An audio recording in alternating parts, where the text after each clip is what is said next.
Bienvenue sur Ultra Mental, le podcast de référence en préparation mentale dans l'univers du trail running. Ici, chaque semaine, je reçois des athlètes, des experts et des passionnés pour des échanges inspirants autour d'un même sujet, comment développer un mental solide, performant et serein sur les sentiers comme dans la vie. Vous trouverez ici des clés concrètes, des histoires puissantes et peut-être même un peu d'inspiration pour repousser vos limites. Moi, c'est Pierre, je suis préparateur mental spécialisé dans les sports d'endurance et j'accompagne les sportifs, mais aussi les entrepreneurs et les dirigeants à aligner leur mental pour performer avec plus de fluidité. N'oubliez pas de liker, partager et commenter cette vidéo, c'est super important pour son référencement. Allez, bonne écoute.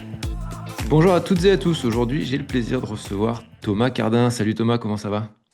Salut, ça va bien. Tu vois, j'ai retrouvé le sourire. J'ai passé 4 jours au lit grippé. Du coup, ce matin, je suis allé courir pour la première fois depuis 4 jours et ça donne la pêche. Ouais, tu m'étonnes. Bah, t'as pas échappé au virus de la grippe, moi non plus d'ailleurs, Non. c'était il y a quelques, il y a quelques semaines. Et comme on se disait avant de commencer, bah, mieux vaut maintenant qu'un peu plus tard dans la saison, quoi. Oui, c'est ça. Écoute, pour te présenter, je vais pas lister tout ton palmarès pour les gens qui éventuellement ne te connaîtraient pas, mais dans les grandes lignes, tu as été de nombreuses reprises, tu as gagné les classiques françaises telles que la Saint-Élion, les Templiers, je crois 3 fois chacune. Non, les Templiers, je l'ai Pas gagné Templiers, plusieurs pardon, fois. Saint-Élion surtout. Saint-Élion, ouais, j'ai gagné 3 fois. Le Trail du Ventoux. Ouais, Des championnats de France, j'en ai gagné 3 aussi. Voilà, dans les grandes lignes. Et ouais, puis, championnat de France, j'ai course en été. montagne, champion d'Europe de trail. Bon. Exactement, voilà. Donc bon, alors avant de rentrer dans le vif du sujet qui nous intéresse dans ce podcast, c'est-à-dire ton mental, est-ce que tu peux nous dire qui est Thomas Cardin, à part quelqu'un bien sûr qui court, qui sait courir vite? Eh ben, j'ai plein de facettes, plein de facettes. Il y a le sport en effet, comme tu l'as indiqué, mais voilà, c'est pas l'essentiel. Euh, il y a deux autres aspects de ma vie qui sont importants. Il y a l'aspect professionnel. Je continue à travailler en tant que professeur des écoles, donc ça décrit une partie de ma vie. Et puis, peut-être le plus important pour moi aujourd'hui, c'est l'aspect aussi familial. Donc voilà, je suis marié, je suis papa de 2 enfants, et c'est vrai que c'est quelque chose qui est très important, très stable dans ma vie. La base un peu de tout le reste. C'est là-dessus que je m'appuie. Et du coup, voilà, un papa, un sportif, voilà, et puis professeur d'école à côté. Et tout ça, ça forme un peu qui je suis, voilà. Ça fait un peu ton socle. Exactement. Ok. Quand on a préparé cette interview, justement, une de mes premières questions, c'est est-ce que tu t'intéresses à la préparation mentale et avant de t'y intéresser, est-ce que toi, tu en as déjà pratiqué de manière accompagnée ou autodidacte? Est-ce que ça a déjà été quelque chose qui t'est passé par la tête? Eh ben, c'est vrai que la prépa mentale, c'est un sujet qui est extrêmement d'actualité. Il y a beaucoup d'athlètes de haut niveau et aussi amateurs qui utilisent. Du coup, c'est quelque chose voilà, qui m'a été beaucoup proposé ces dernières années. Mais c'est vrai que jusqu'à présent, j'ai jamais vraiment utilisé cet outil pour plusieurs raisons. D'abord, la première, c'est qu'en fait, en trail, on a un nombre de paramètres sur lesquels jouer qui est assez important. La performance, il y a tellement de paramètres de performance qui peuvent être utilisés que la prépa mentale fait partie de ces paramètres. Mais moi, il y en a d'autres sur lesquels je dois encore jouer qui sont, à mon sens, plus importants. Tu vois, par exemple, juste à récupérer le sommeil aujourd'hui, c'est pas optimisé. Et je pense qu'il y a des leviers sur lesquels je peux encore agir et qui me paraissent plus intéressants avant la prépa mentale. Et puis la deuxième raison que je t'avais exposée, c'est que c'est aussi que voilà, j'ai la chance d'être très bien entouré, pas par des préparateurs mentaux, mais dans l'aspect mental de mon entraînement et de ma vie. Voilà, j'ai des personnes qui sont extrêmement stables et qui me connaissent très bien et dans lesquelles j'ai confiance et voilà, qui ont des aptitudes à me comprendre et à me motiver et à savoir ce qui est important pour moi. Et ces deux personnes, c'est mon coach et mon épouse. Et du coup, c'est vrai qu'avec ces deux personnes, aujourd'hui, je m'en sors plutôt bien au niveau mental et psychologique. Voilà, je les utilise alors ils sont pas du tout formés pour, mais voilà, on a trouvé notre équilibre. Donc pour ces deux raisons, tu vois, j'ai jamais utilisé. Ok. Et, par contre, justement, il y a quelque chose d'assez rigolo là, dans ce que tu viens de me dire. C'est que, évidemment, pardon, dans le sport qu'on pratique, il y a plein de leviers de progression différents. Et on peut pas tous les activer en même temps. Question de temps et d'énergie et Ouais, d'affinité. Mais par exemple, tu as parlé de récupération et de sommeil, par exemple, qui était pas, ou j'ai pas compris, hein, mais qui n'était pas optimisé peut-être aujourd'hui assez pour ouais, toi. Et ouais. ça fait partie d'un axe énorme de préparation mentale. Justement, on le met dans le grand tiroir fourre-tout de la prépa mentale. C'est aussi pourquoi j'ai fait ce podcast et pourquoi j'aime échanger avec des personnes comme toi. C'est pour justement voir ce que les gens pensent qu'il y a dans le tiroir de la préparation mentale et pouvoir après un peu tirer la ficelle, quoi. Mais oui, effectivement, on le dit de plus en plus avec d'autres mots peut-être, mais faut prendre au sérieux la récup et le sommeil comme si c'était l'entraînement, quoi. Oui, oui, exactement. Oui, en fait, voilà, je pense que dans une prépa mentale, on utilise vachement, enfin, on doit bosser sur quelles sont les priorités, quelles sont tes envies, tes priorités, tes besoins, etc. Moi aujourd'hui, c'est vrai que du coup, le sommeil, ça fait partie des priorités, j'imagine. Mais voilà, on n'a pas forcément toutes les cartes en main. Il faut trouver notre équilibre. Chacun a un équilibre de vie un peu différent. Et à un moment donné, c'est pas le même que 2 ans avant. Et aujourd'hui, voilà, avec les cartes en main que j'ai actuellement, il y a des paramètres qui sont hyper utiles. Mais c'est vrai aussi que voilà, moi j'ai quand même une bonne confiance en moi quand tout va bien, tu vois. Et voilà, je te disais, la prépa mentale, je m'y étais presque, enfin, je m'y étais renseigné sur ce sujet-là, mais plus à des moments où ça allait pas dans ma vie sportive, c'est-à-dire plutôt dans des moments où j'étais blessé et où là, c'est plus compliqué pour moi de gérer l'aspect psychologique du sport de haut niveau. C'est-à-dire que quand tu es blessé, ben, ne rien faire pendant que tout le monde court, attendre la fin de la blessure, rester concentré quand même sur le processus de rehab et tout. Tout ça, c'était compliqué. Ça a été compliqué pour moi, c'est lors de ma dernière blessure. Et c'est là où j'avais ressenti le besoin de quelqu'un pour m'aider.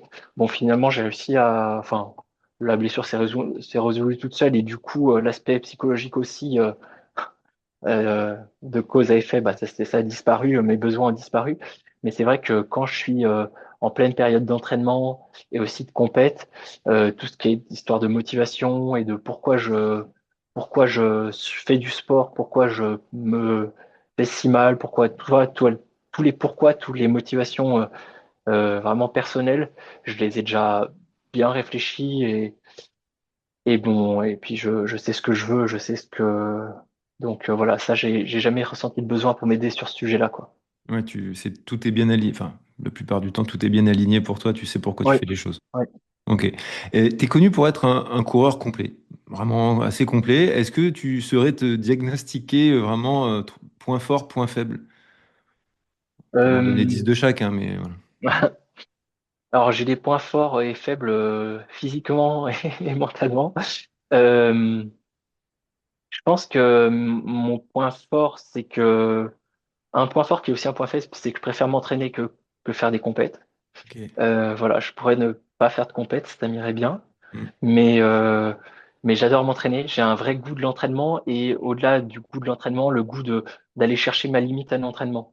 Et je pense que voilà, je fais des séances, quand je fais des séances à l'entraînement, mes séances sont toujours extrêmement dures dans la tête, etc. Parce que j'aime vraiment le fait d'aller chercher ma limite, j'aime l'effort, quoi. Ça, c'est un point fort.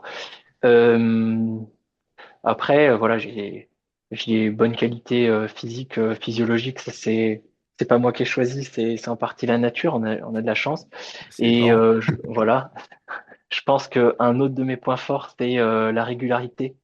Ça fait vraiment, bah, ça fait maintenant une dizaine d'années que je cours et que je cours de façon très régulière, euh, sans jamais en faire trop. C'est-à-dire, j'ai jamais beaucoup mis de volume,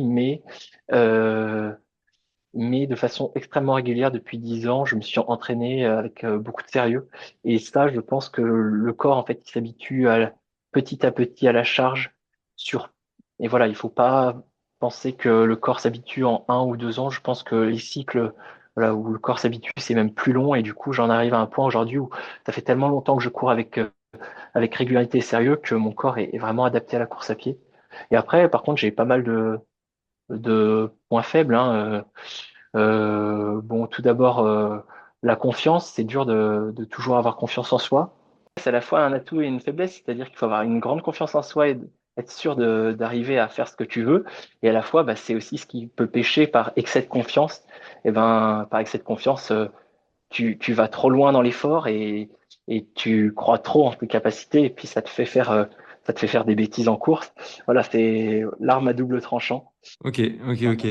Ouais, ouais, bah, c'est intéressant. C'est jamais, c'est marrant parce que c'est toujours intéressant de poser ces questions-là. Je trouve dans les athlètes que j'accompagne ou autres, on est souvent assez fort pour se diagnostiquer des points faibles et on a un peu plus de mal à se diagnostiquer les points forts, ou en tout cas, on aime bien les mettre un peu sous le tapis pour être des fois humble. Ou, voilà, c'est assez Oui, intéressant. après, il faut avoir de l'humilité, mais il faut aussi se connaître et être Bien sûr sûr. de ses forces. Voilà, l'humilité, je dirais que c'est pas montrer ses points forts tout le temps et savoir travailler un peu aussi dans l'ombre et rester, voilà, d'abord concentré sur soi avant d'être concentré sur l'image que tu renvoies. C'est plutôt ça. Ouais, tout à fait. Bah après, comme derrière chaque mot comme ça, humilité, machin, arrogance, il y a des concepts, hein, c'est que des Ouais. concepts. Donc pour toi, ça veut dire quelque chose, pour un autre, ça veut dire Oui, autre chose. exactement. Être humble, bah, c'est aussi, j'en parle très souvent, c'est très dépendant du temps auquel on l'emploie, du temps, c'est-à-dire en 1990 ou en 2025, c'est dépendant Oui. de notre zone géographique. Si on est américain, l'humilité, ou si on est français, c'est pas la même chose, etc. Donc, non, non. Ok, bah écoute, bon, plutôt que de refaire toute ta carrière qui commence à être assez longue, quand on a préparé l'interview, s'est dessiné un peu naturellement 3 années où on peut, où tu as quand même pas mal de choses à nous expliquer sur ce qui s'est passé justement sur ta gestion psychologique de l'effort 2023, 2024 et 2025, où tu m'en as pas mal parlé, par exemple, où tu me disais justement 2023, une année qui a commencé à être assez difficile. Et bah, voilà, je te laisse un petit peu nous expliquer ce qui s'est passé à ce moment-là. Oui, c'est vrai que quand tu découvres le sport de haut niveau, tu progresses. Moi, j'ai progressé tout doucement au niveau physique, donc je me suis approché de plus en plus du très haut niveau. Mais par contre, j'avais pas du tout en tête ce que c'était. Donc, je savais courir à très haut niveau, mais je savais pas forcément tout qui impliquait l'aspect psychologique de faire du sport à haut niveau. Et c'est vrai que j'ai découvert ça en 2023, où voilà, j'ai fait des très belles courses. J'ai commencé à côtoyer l'élite, voilà, vraiment les plus forts au niveau mondial. Et, euh, en 2023, ouais, j'ai subi vraiment de plein fouet un peu une découverte. C'est-à-dire que j'ai commencé, voilà, le but, l'objectif premier, c'était les championnats du monde à Innsbruck, en Autriche. Et, euh, et j'y suis allé dans le mauvais état d'esprit. A posteriori, voilà, je sais, j'y suis allé dans le mauvais état d'esprit. À l'époque, je pensais que j'étais dans le bon état d'esprit. À l'époque, j'y suis allé avec l'envie de gagner le championnat du monde.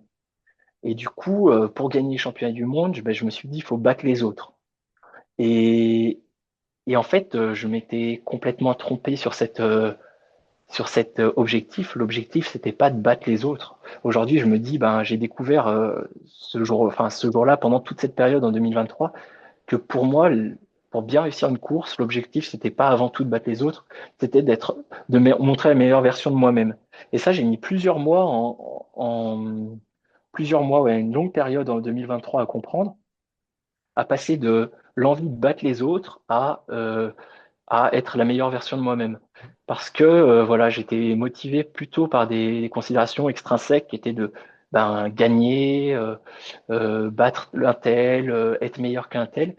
Et je suis revenu progressivement de juin jusqu'à août 2023 avec voilà, cette contre-performance champion du monde, après un abandon aussi à Cerzinal en août 2023, je suis arrivé tout doucement à comprendre ce qui posait problème, le sens de cette spirale négative où j'étais très très fort physiquement encore, mais le problème c'était dans la tête, c'est-à-dire que j'acceptais pas de me faire battre, j'acceptais pas de perdre ou de pas faire un résultat à la hauteur de mes attentes, parce qu'en fait je comparais tout voilà, aux autres et à ce qu'on attendait de moi. Et Ok. puis progressivement, fin d'année 2023, j'ai été aidé en fait par pas mal de discussions avec des copains, avec coach, avec mon épouse et tout. Et j'ai compris voilà ce problème et je me suis Alors attends, préparé tous les. je te coupe, excuse-moi, parce que j'avais deux, trois Vas-y, questions sur 2023 justement, avant qu'on vas-y. attaque sur la relance 2024. Ça veut dire quoi? Enfin, ça s'est matérialisé comment quand tu dis j'arrive à Innsbruck avec le mauvais état d'esprit? Enfin, du coup, tu as découvert a posteriori que c'était le mauvais état d'esprit parce que ça n'a pas donné ce que tu voulais. Ça s'est matérialisé comment, du coup, sur ta course? Ça fait quoi dans ta tête et ça fait quoi physiquement d'être dans le Bah, mauvais état d'esprit, justement, de te battre contre les autres? physiquement, j'étais extrêmement en forme, que ça soit à Innsbruck ou à Sierzinal, hein, j'avais une forme physique qui était bon, peut-être pas aussi bonne qu'aujourd'hui, mais sensiblement. Et juste dans la tête, voilà, c'est plus au moment de... Donc ça crée beaucoup d'attentes, beaucoup de pression avant, parce qu'on se met beaucoup plus la pression quand on veut faire une performance par rapport aux autres que par rapport à ce qu'on attend par rapport à soi, tu vois. Du coup, je m'étais vraiment monté le bourrichon à mettre la pression, une pression considérable. Donc la pression, c'est intéressant avant la course, mais trop de pression, ça pompe énormément d'énergie, donc d'énergie mentale aussi et physique. Du coup, voilà, il y a eu ça en amont. Et après, il y a des courses extrêmement mal gérées de ma part, avec des tactiques de course, des décisions pendant la course qui étaient pas réfléchies et qui, a posteriori, étaient très mauvaises.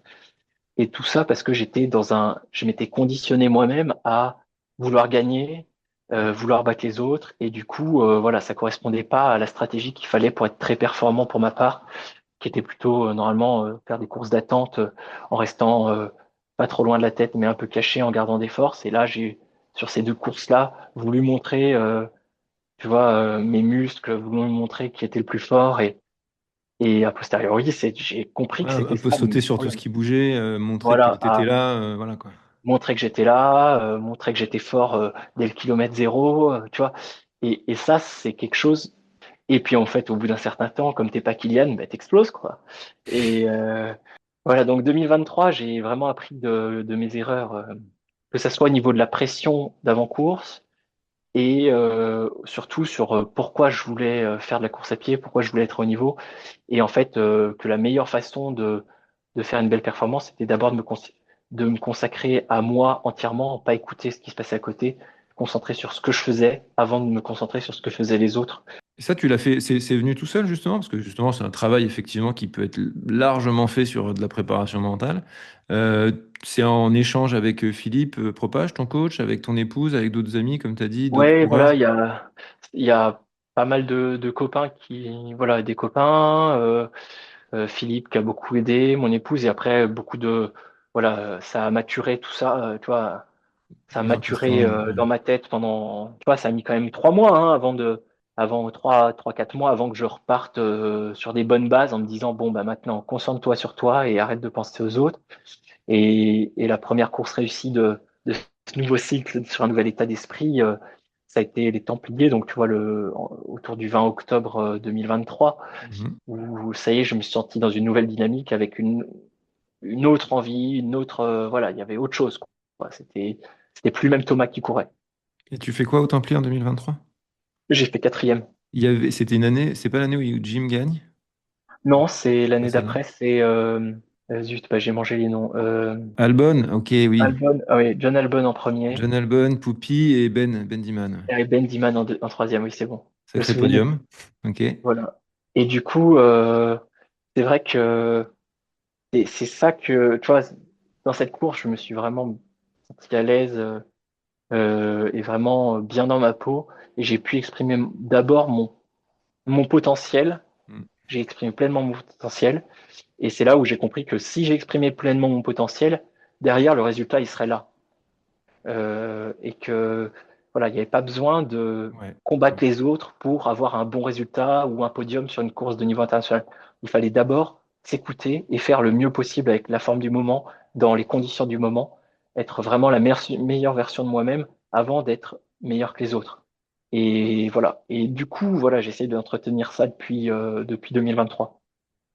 Depuis fin 2023. Et du coup, voilà, donc fin 2023, tu arrives, on va dire, à renverser la tendance, mais encore une fois, on ne parle pas d'un problème physique, c'est ça qui est intéressant. Oui. Physiquement, tu te sens très fort, tu es très fort, mais mentalement, tu n'arrives pas à mettre le curseur où il faut, donc petit à petit, tu remets le curseur. Et tu l'as dit, je fais le point avec ce que tu as dit, le parallèle en tout début. Tu dis ce qui est marche ou mes problématiques d'aujourd'hui sont pas celles de dans 2 ans et ça évolue. Et c'est effectivement ça. On a une vie à côté, une vie d'adulte, une vie d'homme, une vie de parent. Et c'est pas la même chose, c'est pas les mêmes problématiques à une période ou à une autre. Donc 2024, enfin fin 2023, tu commences un peu le rebond et 2024, tu repars sur un cycle très positif. Ouais, après 2024, ça s'est enchaîné en fait avec la fin de 2023. Avec tout ça, j'ai changé de sponsor aussi en fin 2023 et du coup début 2024. Je suis passé de chez Oka à Keeprun et, euh, et avec vraiment voilà l'ambition, une Keeprun qui me faisait une grande confiance, qui me mettait en un peu tête de gondole masculine de l'équipe trail. Et, euh, et ça fait beaucoup de bien aussi pour la confiance en soi. Quelqu'un te fait pleinement confiance et t'approuve dans ton projet sportif. Ça m'a fait beaucoup de bien. Et du coup, bah voilà, tous ces petits ingrédients mis les uns à côté des autres, bah ça a continué sur la lancée des Templiers 2023 avec cette quatrième place. J'ai enchaîné avec la Saint-Élion en 2023 que j'ai gagné. Et ensuite, en fait, la saison a recommencé sur les chapeaux de roue. J'ai fait des crosses qui se sont tous très bien passés. Et puis ensuite, dans la foulée, j'ai dû faire le Ventoux. Qu'est-ce que j'ai fait en 2024? Le Ventoux, le Trail Drôme, malheureusement dans des conditions un peu compliquées. Du coup, et puis après championnat d'Europe, marathon, cross du Mont Blanc. Enfin, tout ça, c'était dans la même lancée. Pour moi, il n'y a pas eu vraiment de temps de pause où j'étais vraiment dans une grande année, quoi. D'ailleurs, Ventoux, c'était l'année où tu te tires la bourre avec Avec Thibaut Thibaut, Garivier? Ok, ouais, avec la neige et tout. c'est ça. Et oui, il me semble, alors tu me coupes si je dis une bêtise, mais que justement, tu as parlé à l'arrivée de cette course, enfin, ça m'avait marqué, ouais, ça me revient comme ça, que mentalement, il y a un moment où tu n'y étais plus Oui. parce que la neige, bah, je te laisse le redire si ça te dérange Ouais, pas. ouais, Et c'est une c'était course hyper qui est très intéressant, justement. particulière, hein. C'est une course qui est extrêmement particulière. Ça faisait longtemps que j'avais pas vécu ça en course. Avec une course qui a été réduite parce qu'il y avait trop de neige, le parcours, et il y avait vraiment de la neige au-dessus du genou sur toute une partie du parcours, je dirais pendant presque 5 kilomètres, puis après encore à nouveau. Et, euh, et du coup, on arrive à la mi-course, et à la mi-course, en fait, voilà, on avait tracé pendant, je sais pas, une demi-heure, trois quarts d'heure dans la neige fraîche jusqu'au genou. Et du coup, ben, l'aspect course, il avait complètement disparu à ce moment-là, puisque bah, tout le monde s'était regroupé, puisque aller devant, ça mettait vachement de temps et que ceux derrière, ils pouvaient prendre la trace de ceux devant, donc ils rattrapaient facilement les autres. Ouais, ouais. Et on s'est retrouvé à la mi-course à... En fait, moi, je me suis demandé ce que je faisais là, au sommet d'une montagne, dans le vent, dans la neige et tout. Et j'avais plus du tout envie de courir pour gagner. Et ça a été extrêmement dur de se remobiliser parce que voilà, tous les efforts que j'avais faits sur la première heure avaient un peu servi à rien vu que bah, on s'était à nouveau regroupé en gros peloton comme au départ, que j'avais perdu pas mal d'énergie dans la neige. Et ça a été extrêmement dur basculer dans une mode de compétition alors que on avait été dans l'aventure pendant un bout de temps. Mm. Et Oui, et puis la je pense que sensation d'avoir vissé pour rien. Enfin, ouais, ouais, c'est ça. ouais. Était aussi assez désagréable mais j'imagine qu'en cyclisme, ils sont plus habitués à ça, Mm. de faire des échappées et puis en fait se prendre peut-être du vent de face Ouais. pendant trois quarts d'heure, un vent de face de folie, et puis en fait l'échappée se fait reprendre et en fait t'as forcé, forcé, forcé pour rien. Et ben je pense que j'ai Ouais. vécu à peu près ça en trail, ce qui est plus moins régulier en trail de vivre ça. Une grosse voilà, grosse déception, tu sais plus trop pourquoi t'es là, t'as froid, t'es pas très et puis après, il y a eu du coup donc le Ventoux est d'abord sur les parties hautes et puis le retour se passe sur les parties basses et du coup sans neige. Et puis là, il a fallu se remobiliser. Et puis il restait plus que 13 kilomètres pour essayer de faire la différence avec les autres et avec toute la fatigue accumulée sur la neige, etc. Et en plus, avec un Thibaut Garivier bien en forme, ça a été un gros combat et qui m'a fatigué, vraiment beaucoup fatigué physiquement et mentalement. Et je crois que Thibaut, ça a fait pareil pour lui. Oui. Si on avait pu, je pense on aurait commencé notre saison 2024 un peu différemment tous les deux parce que ça a été un peu compliqué ensuite pendant le mois et demi d'après, tous les deux. Et lui, je crois même un peu plus, qui s'était fait un peu mal à un muscle. Mm. Donc voilà, c'est marrant parce que cette course qui était une course de niveau national, que j'avais déjà fait plusieurs fois. J'avais pas pensé qu'elle aurait un impact si fort sur tout ce début de saison et pourtant en fait ça a été compliqué ouais, de. Ouais, mais c'est vrai que c'était intéressant. En plus, je l'avais suivi en live et l'arrivée, on vous voyait vous tirer la bourre comme des dingues jusqu'au dernier 200 mètres, Ouais, quoi. Et en plus, c'est un plus ou moins, à part un petit coup de cul vite fait, mais c'est plus ou moins descendant et ça va vite. ouais. Ah bah c'est sûr Ça que allait très vite et on disait qu'après tout ce que vous aviez traversé, la neige, machin, vous étiez déjà bien entamé et effectivement, Thibaut a eu du mal à s'en remettre derrière, ça a un peu foiré sa saison. ouais. Et ouais, c'était pas facile. Mais bon, psychologiquement, oui, il s'est passé plusieurs choses. C'est Après intéressant sur ces courses-là. c'est vrai que moi ça m'avait quand même donné la confiance parce que j'avais pu jumper Thibaut au dernier moment et c'est vrai que bah Thibaut c'est un athlète émérite donc personnellement moi ça avait augmenté ma jauge de confiance et je pense que Thibaut ça lui avait fait du bien aussi parce que Mm. voilà on avait fait une belle perf tous les deux c'était fort quoi. Donc ouais, et donc 2024 part comme ça. Donc comme tu me disais, après, tu as enchaîné vraiment 2024, c'était l'année de la gagne. Ouais, Il y a eu ça, il y a eu, alors je sais plus dans quel ordre, tu es devenu quand même champion d'Europe. ouais. C'était à Annecy, c'était en France? Je dis pas de Même bêtises. si ouais en juin, En individuel et en équipe. Les crosses de l'hiver avant, tu avais quasi tout gagné. Saint-Élion, tu gagnes.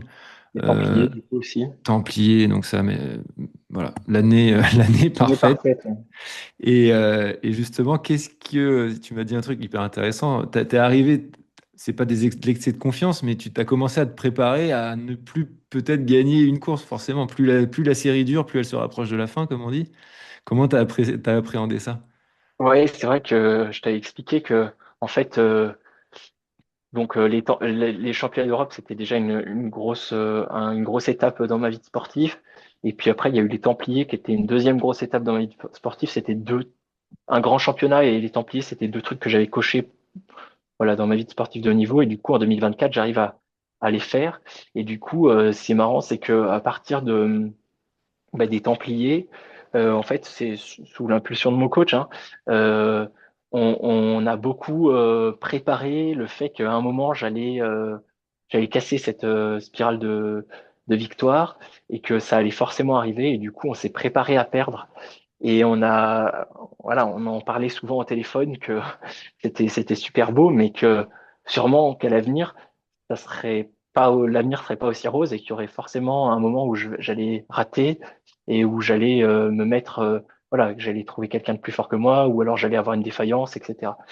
Et du coup, je suis allé ensuite à la Saint-Élion et ça s'est très très bien passé. Et en fait, voilà, on a commencé l'année 2025 toujours en parlant de ça et on est allé en fait vers les cross-country pour justement commencer Pour essayer de se prendre une voilà, claque, une première. essayer de se prendre une claque, ouais. Essayer de redescendre un peu de mon petit nuage, parce que ce petit nuage, il était très beau, mais il pouvait pas être perpétuel. Et on voulait préparer et éviter que je sois trop blessé psychologiquement le jour où j'allais exploser sur ma discipline. Du coup, voilà, c'est comme ça qu'on avait appréhendé le cross-country. On sait que même très près, ben même moi, enfin même si quand je suis très en forme et je suis très fort en cross, il y a toujours des gens beaucoup plus forts que moi, dont c'est la spécialité. Et c'est comme ça qu'on s'est orienté vers la saison de cross-country début 2025. Ah, ok, parce que c'est vrai que tu termines, encore une fois, hein, jusqu'à la fin 2024, jusqu'au Templier, pas au Templier, pardon, jusqu'à la Saint-Élion. Déjà, tu fais des Templiers magnifiques, tu gagnes, c'est quand même vraiment, vraiment, vraiment chouette. C'est vraiment très belle course française. J'imagine Mm. que tu courais aussi derrière depuis un petit bout de Ouais. temps et que c'est quelque chose qui te faisait plaisir. En plus, ça arrive derrière les championnats d'Europe que tu gagnes. Et Saint-Élion, tu gagnes encore devant un Ben Diman et puis une sacrée concurrence, et dont Ben Diman qu'on présente pas. Et 2025, du coup, tu arrives sur ces crosses. Est-ce que tu continues de gagner ou du coup, tu la prends la claque? Je crois que le premier cross, je l'ai gagné. Je crois, mais je suis plus sûr. Mais en tout cas, ce qui est sûr, c'est que, C'était voilà, départementaux? ouais, les départementaux, j'ai dû les gagner l'année dernière. Et en revanche, voilà, j'ai pris une bonne grosse claque au tour d'après. Bon, après, tu sais, j'ai fait que quatrième ou cinquième, je me souviens plus, mais voilà, en souffrance, une bonne partie du parcours. Je me suis fait marcher dessus par les autres. Et c'est vrai que bah, même si ça faisait 6 mois qu'on parlait de cette première course où j'allais perdre, où j'allais pas Mm. gagner, disons, plutôt que perdre, pas être devant, et ben, j'ai mis quand même, je me suis pris quand même un bon coup de bâton derrière la tête. Et c'est vrai que j'ai mis quelques jours à digérer, à broyer du noir un peu parce que, voilà, ça faisait quasiment 1 an et demi que j'avais pas été derrière dans une course. Et, euh, et ouais, c'est marrant comme quoi, même si on est prêt à, on y était allé pour ça au Ouais. cross-country, je savais que ça allait arriver, j'étais prêt, je m'étais dit, ah, c'est sûr que voilà, il y a des gens plus forts. Et ben, ça fait malgré tout mal. Et, euh, et voilà, mais c'était bien parce que ça m'a permis de repartir sur des bonnes bases pour l'année 2025 et voilà, et d'appréhender avec un peu plus d'humilité les courses de niveau international que j'allais faire sur l'année. Ouais, c'est ce que j'allais dire. Est-ce que ça a fait l'effet escompté? Parce que après, comme dans l'entraînement, on fait de l'essai, on essaye des choses. Des fois ça marche, des fois ça marche pas. Là, tu t'étais dit bon, enfin avec ton coach, on va aller entre guillemets faire exprès de pas gagner. Je le dis avec de gros guillemets. Est-ce que ça a eu l'effet escompté d'une part, et est-ce que derrière c'était ce que tu étais venu chercher et c'est quelque chose que tu penses que c'est bien pour toi de réitérer? Est-ce que le côté humilité, c'est quelque chose dont toi, tu as vraiment besoin? Est-ce que tu avais l'impression d'être en excès de confiance? En J'ai plein de fait, questions en même temps. ouais, finalement, je suis pas sûr que ça a été intéressant parce qu'en fait, il y a eu d'autres paramètres qui étaient beaucoup plus importants, qui ont bouleversé un peu ma vie. Et du coup, voilà, tu vois, ça c'était du coup les crosses, c'était vers janvier-février. Et puis après, en fait, on a eu un bébé qui est né début mars et mon deuxième enfant. Et c'est vrai que, je pense que tous ceux qui ont vécu une naissance qui sont devenus parents ou qui ont eu un deuxième enfant, enfin, tous les parents qui ont vécu une naissance et qui ont Mm. continué à essayer de faire du sport, ont peut-être perçu à quel point c'était compliqué Mm. voilà, de garder la même énergie, disons et surtout au début. Et c'est vrai qu'en fait, ça a été un paramètre qui a été beaucoup plus important que tout ce qu'on Ok. avait imaginé avec Philippe dans l'entraînement. Et j'ai été un peu déçu de mes premières courses. Enfin, j'ai été déçu de pas mal de courses en 2025. Et bon, après, c'était les gammas, j'étais un peu déçu. C'était fin mai, bon, 2 mois après la naissance d'Olivier. Tu vois, le marathon, c'était 3 mois du Mont Blanc, c'était 3 mois après. C'était a posteriori, quand tu es dans le moment, tu as un peu tu pêches par excès de confiance, un peu un sentiment d'invincibilité. Tu te dis, je suis hyper fort, je sais que je suis hyper fort, je peux agir quelles que soient les contraintes, je continue à bien m'entraîner, etc. Quelles que soient les contraintes, je vais y arriver, quoi, je vais les surmonter. En fait, on fait aussi un sport dans lequel on vit tellement de moments compliqués qu'on arrive à surmonter que ça peut engendrer un peu un syndrome d'invincibilité, Mm. de toute puissance. Quoi qu'il m'arrive, je vais y arriver, quoi. Mm. Et, euh, et c'est un peu avec cet état d'esprit-là que je pense que j'avais pris l'année 2025 et avec la naissance de mon deuxième enfant.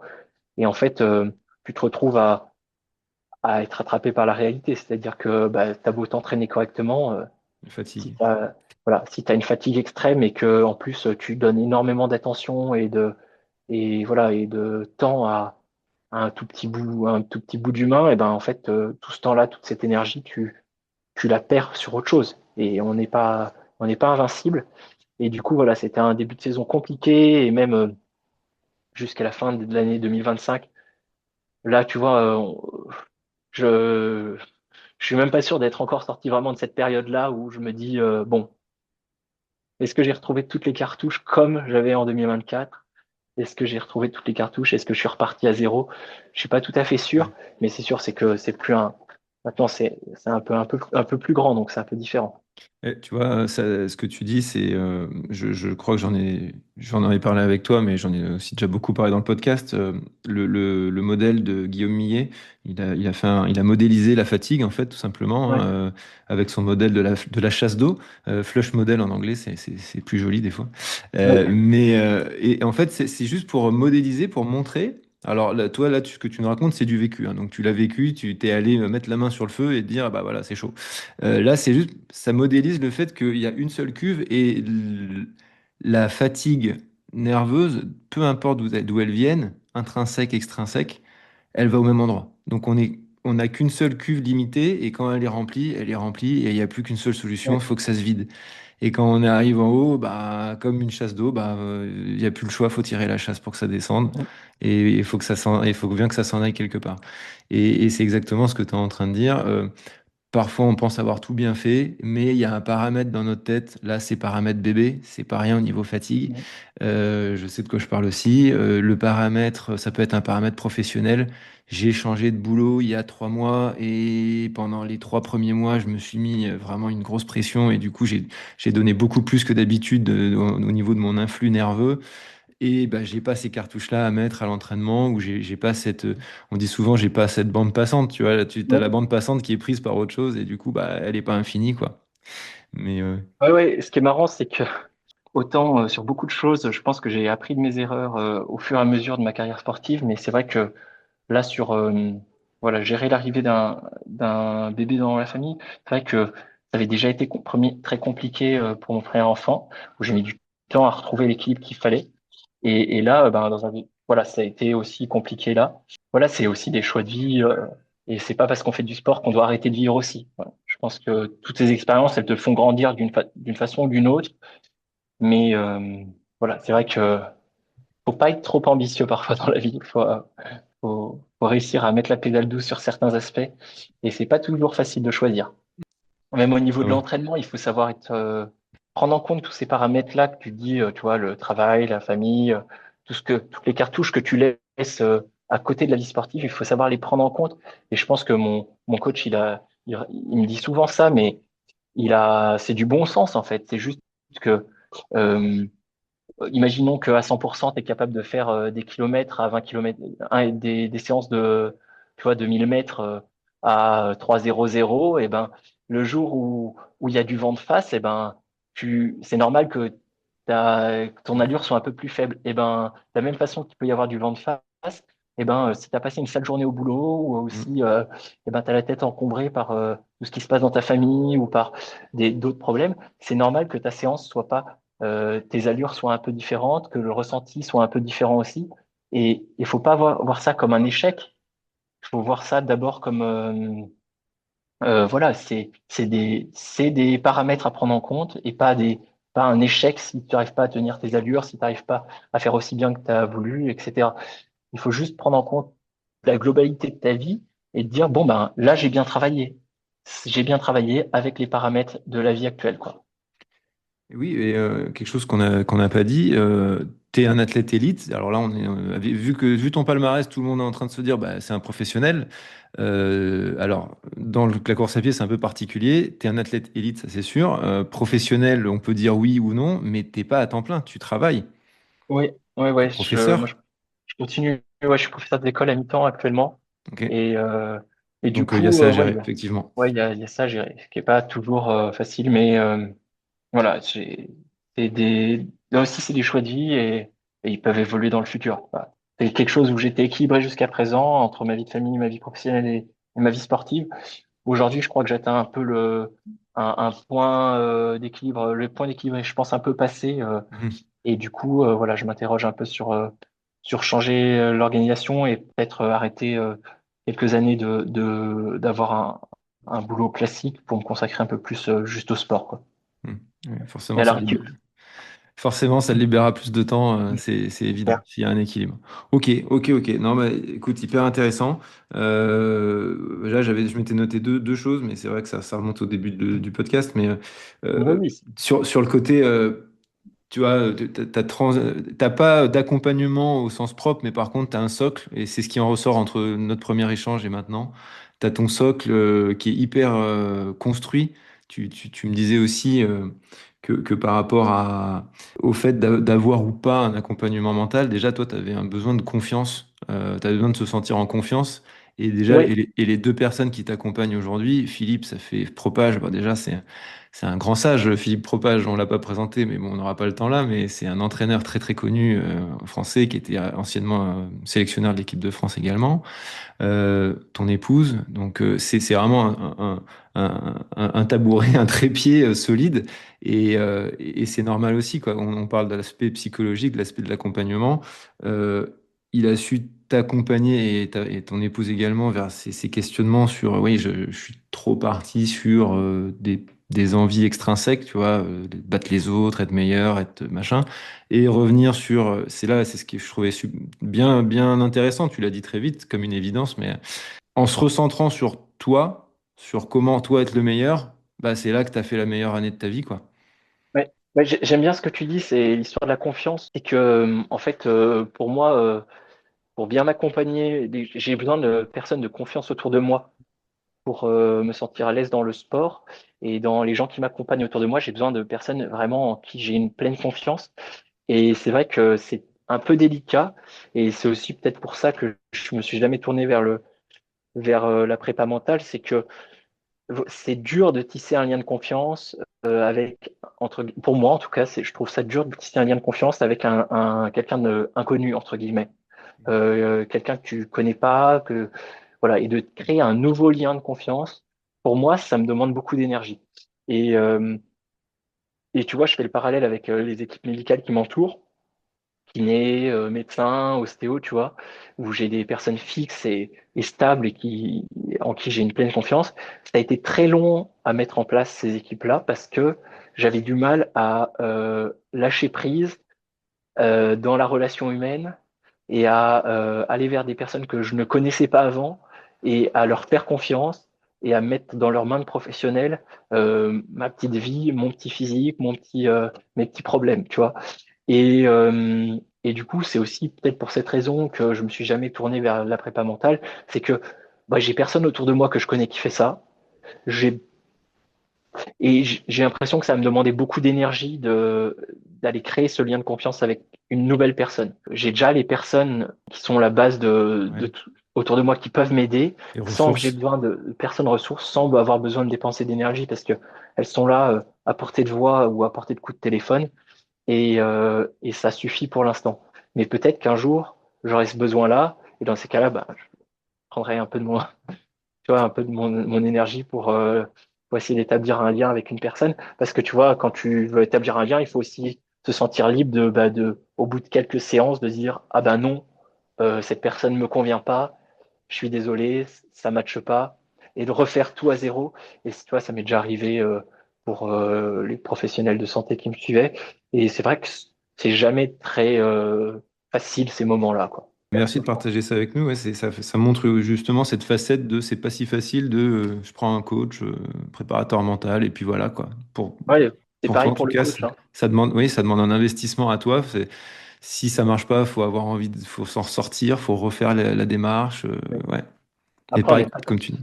on n'est pas tous socialement câblés pareil, hein, mais moi, je sais que je suis un peu, voilà, j'ai du mal à le lâcher prise. Donc, c'est vrai que la relation avec les autres, il y a une partie de lâcher prise. Top. On arrive. Je t'avais promis 1 heure, pas plus, donc je vais m'activer. J'ai fini mes petites questions, la petite fin maintenant. Bah, le projet de cette année, projet 2026, c'est dans les grandes lignes, c'est quoi l'objectif? On n'a pas parlé, mais il y avait fin 2025, tu étais blessé pour les championnats du monde, donc ça, Oui, on peut pas tout dire, mais ça s'est pas passé comme prévu, mais bon, t'es arrivé sur la course blessé, donc ben, pas de miracle. oui. 2026, c'est quoi les plans? Donc, 2026, voilà, en 2025, il y a eu ces championnats du monde qui m'ont pris beaucoup de temps, beaucoup d'énergie. Et finalement, après 6 mois concentrés sur cet objectif, bah, je me suis blessé 15 jours avant la course. Donc c'était un peu, bah, c'était pitoyable déjà de un, et de deux, déprimant, extrêmement déprimant. Voilà, la blessure, c'était du passé. Je peux recourir à haut niveau. Et du coup, voilà, là, j'ai envie de découvrir des nouveaux horizons un peu, découvrir des nouvelles courses. Ça fait 6-7 ans que je fais le même circuit, que je me spécialise sur les efforts de 6 heures à peu près, enfin un peu moins de 6 heures. Et j'ai envie de découvrir autre chose. Du coup, voilà, ces 2 prochaines années, ça va être tourné vers la découverte de l'ultra trail avec quelques objectifs et un rêve, ce serait d'aller participer à la Western States aux États-Unis. Donc voilà, ça va être tout l'enjeu de ces 2 prochaines années, c'est de faire mes armes sur les distances 100 km et plus et de me diriger tranquillement vers l'ultra trail, voir si c'est une discipline qui me correspond et surtout découvrir ce qu'implique cette pratique, donc des nouveaux entraînements, nouveaux entraînements, nouveaux adversaires, nouveaux parcours, beaucoup de découvertes, quoi, et de se laisser, continuer avec sérieux ce que je sais faire, mais de le faire un peu différemment. Ok, et dans les plans, ça serait qualif cette année pour Western 2027 ou plus loin? Les plans, il y en a plein parce que la Western c'est compliqué de s'y qualifier. Les plans, ça va être commencé, l'année là va commencer tôt, hein. Je vais aller à Chianti au 120 km à Chianti, Ok, d'accord. qui donne déjà un ticket pour la Western de cette année. Du coup, si par bonheur j'ai le ticket cette année, j'irai tout de suite. Ah, cool. Voilà, on va pas, on va On va pas pas faire la chipoter. fine. Voilà. Je Ok, pense que j'irai en juin dès à présent. Voilà, c'est très dur d'avoir un ticket, un golden ouais, ticket pour la Western et, euh, et c'est peut-être moins dur de l'avoir via la Western, c'est-à-dire que les 10 premiers oui, chaque année sont qualifiés pour l'année suivante et en fait, c'est presque entre guillemets, hein, oui, des parce gros que quand on guillemets, voit le c'est niveau du presque. top 10 encore, oh là là. Oui, l'année dernière, il était particulièrement Ouais, fort, mais d'habitude, c'est pas si. On va voir cette année, mais c'est presque plus facile de faire top 10 à la Western que c'est dans tes d'avoir cordes. un ticket sur les quelques manches qu'il y a dans le monde. Ouais, ouais, Et ouais. en plus, il n'y en a que deux en Europe. Moi, j'aime pas trop prendre l'avion. Alors, top 2 au Chianti ou top 3 à la CCC, ça fait que 5 places. C'est pas facile. Non, Donc, c'est clair. dès que je pourrais aller à la Western, j'irai. Et puis sinon, faire mes armes sur les distances 100 km. Il va y avoir encore des Templiers aussi dans ma vie parce que j'ai envie de regagner cette course. Bon, plein de choses, quoi, Ok, mais me faire plaisir, quoi. top. Ouais, hâte de voir ça. Très très hâte de te voir à la Western. Ça va être croustillant. Allez, la dernière question. Est-ce que tu aurais une personne à me recommander pour passer dans le podcast, que ce soit un autre athlète, un collègue, un confrère, une personnalité, un coach? Ah, tu me prends pas surprise, là.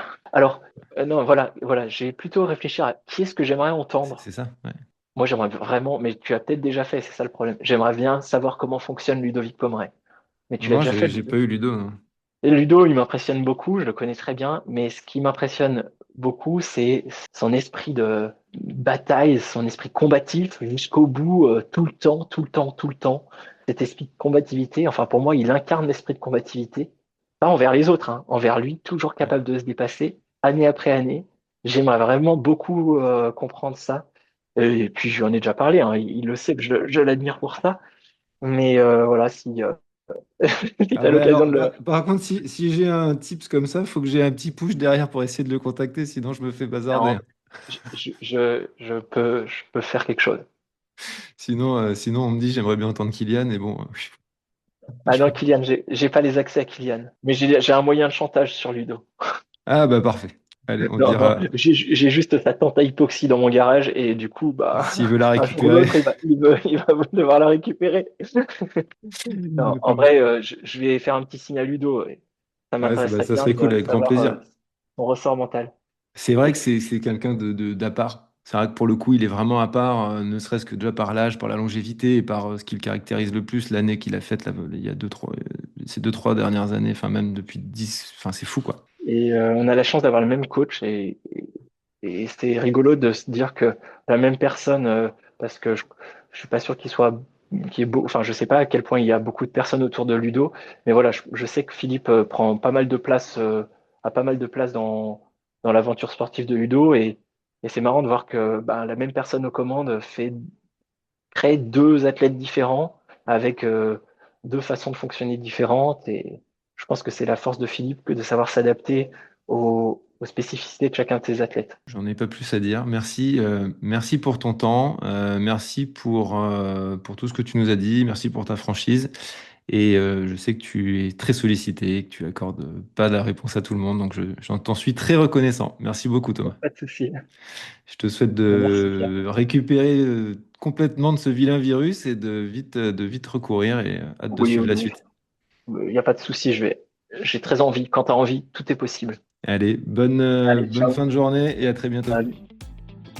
Cet épisode est déjà terminé. J'espère qu'il vous a inspiré ou apporté des pistes concrètes d'évolution. Si c'est le cas, merci de laisser 5 étoiles sur votre plateforme d'écoute favorite. C'est un geste simple mais tellement important pour soutenir ce travail indépendant et continuer de vous proposer des invités de qualité. Si vous souhaitez aller plus loin et optimiser votre préparation mentale, contactez-moi directement via mes différents canaux. Le premier entretien découverte est gratuit. Pour suivre mon actualité, je vous donne rendez-vous sur Instagram et LinkedIn. À la semaine prochaine dans un prochain épisode d'Ultra Mental.